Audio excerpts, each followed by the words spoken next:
तो मान लो आपका कुंडलिनी जागरण हुआ तो कहानी के दायरे के अंदर हुआ, नहीं हुआ तो कहानी में नहीं लिखा था, नहीं हुआ। मान लो आपको कोई एहसास हुआ जो सही में कुंडलिनी जागरण नहीं है, तो ये कहानी का अंदर लिखा हुआ है कि आप दरअसल जिस चीज को जागरण मांग रहे वो जागरण नहीं है। तो बेसिकली जागरण का मतलब क्या होता है? तो जागरण का मतलब ये होता है कि आपका आइडेंटिटी वीक हो जाएगा। लेकिन आम इंसान क्या सोचता है? जागरण का मतलब ये है कि मेरे अंदर बहुत सारे शक्तियां आ जाएंगे।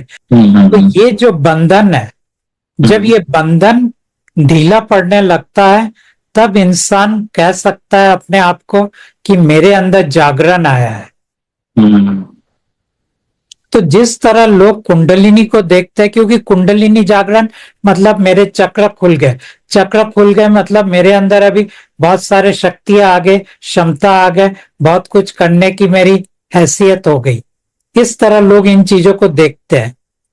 मगर इन चीजों कुंडलिनी को खोलने का मकसद एक ही था कि तुम ये समझो कि तुम स्वयं को जो समझते हो वो तुम नहीं हो, और उस बंधन में जो तुम पड़े हो, और वो बंधन तुम्हें तुम्हारे परिवार के साथ जोड़ देता है, वो बंधन तुम्हारे चीजों के साथ जोड़ देता है, तुम्हारी अपनी पहचान के साथ जोड़ देता है।